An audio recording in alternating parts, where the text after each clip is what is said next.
How'd the first extended run go? You feel like in Game 5 out there, and what was it like just getting out there for those extended minutes for the first time with KP? Yeah, I mean, I feel like our team did a great job, and it was a lot of fun to play. And obviously, that game, I feel like we just competed hard throughout and made it difficult on them, and were able to like really move the ball offensively. So, yeah, I mean, it was definitely great to be out there to play a little more, and I'm glad our team did well. I feel like on both ends of kind of trying to accomplish what we want to accomplish. Kristaps was just saying he's kind of, keeping in touch with you guys, talking to you guys to the drills, whatever it might be here in practice, which is kind of his presence been like, and, hearing from him as he, starts to recover here. Yeah, I mean, he's staying engaged, and I mean, like, yeah, as we're going through practice, and like he's always like there paying attention, and I mean, also he's just a great connected type guy. So I feel like his energy, whether it's in here in the weight room, um, kind of remains consistent throughout. I think it's a great part of being just as engaged, and I know he needs to prepare himself for when he is available, and then also just for our group to stay locked in day to day. Luke, Craig started up in Maine, and I know you spent time with Ross in Westchester as well. What can you say about what those guys bring to the table, your relationship with them, and everything that sort of the player development guys do that people get to appreciate? Yeah, no, I mean, I really like those two especially. I feel like I've got a great relationship with, and really been able to kind of like develop different parts of my games throughout the years with them.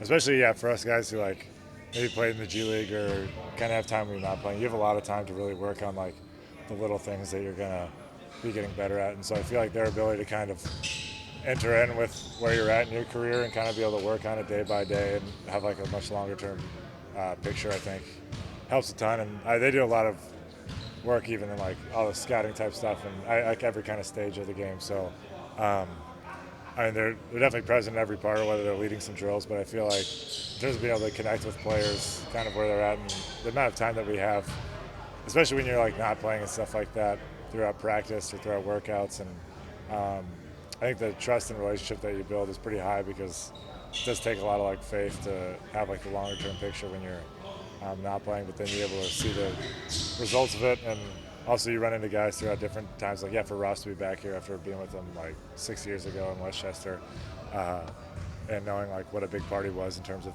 helping me understand the game offensively and stuff like that is it's a cool thing where you get to appreciate all the different people that have sort of like helped you in your career individually, and then also just like personally being there for you. I'm going to say you guys sort of went through the same process of G League to this level, like all three of you guys, Ross went to the G League, Craig in the league. How cool is it to see you guys grow up at the same time from G League to NBA and go through that process together? Yeah, it's definitely it's cool because like it's just a consistent pace like throughout the whole time, which I want is just awesome. And also I feel like just like when you're in the G League, I feel like there's such a different environment in terms of, I mean, just like lower pressure and kind of more just like the day-to-day life type of thing that you do kind of form relationships that I feel like are able to be like a little bit different than kind of just being older in your life and having a little more responsibility and stuff like that. That like, yeah, having those relationships with people who have like been with you from a lot more formative years is something special and you appreciate. And yeah, I'm really happy to be able to be with those guys and to have been able to be here for a couple of years and have people from back even further. If like you really feel like you're like building something that you can a lot more freshly like feel the results of your work over the past couple of years. That I think if faces are changing all the time, it's a little harder to like reflect on. Joe's talked about trusting you to dictate coverages and call out audibles when you see fit. What does him empowering you like that mean to you? I mean, I think it's great. I feel like it's not just myself. I feel like he's done that really with our entire team, and I think it's funny because like throughout the course of the season, I feel like we were very fluid with a lot of stuff, and him like letting us know it's like it's not going to look like a certain way every single time. There's not just one coverage that you have to rely on, and so being able to trust our instincts on the court and being willing to kind of like adapt on the fly. I think like while you're going through the process of figuring out what that looks like can be.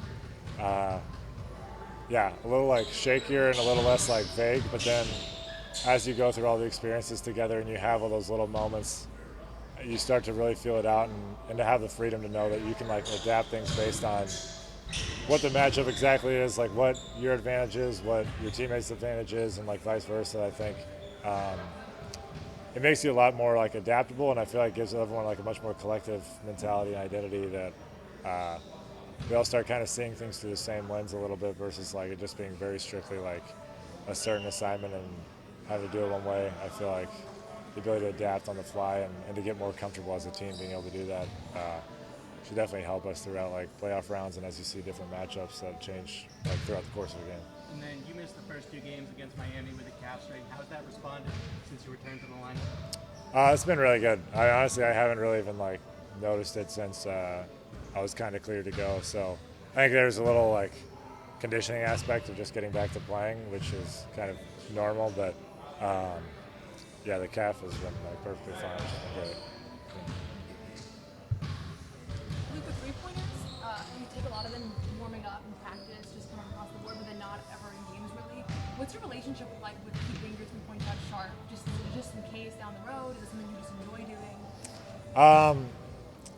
Yeah, I guess like kind of both. Like you're always kind of working on it, and it's also just been a part of what I've like done my entire life. So I think just kind of like the familiarity with that, and yeah, I mean especially like also throughout the course of the season, it's kind of like you're touching up on everything throughout, and just kind of wanting to maintain it sharp. And obviously, I'm not like, yeah, I shot one this year, yeah, but like just yeah, always kind of being ready to have it and working on it like for long-term sake, and then.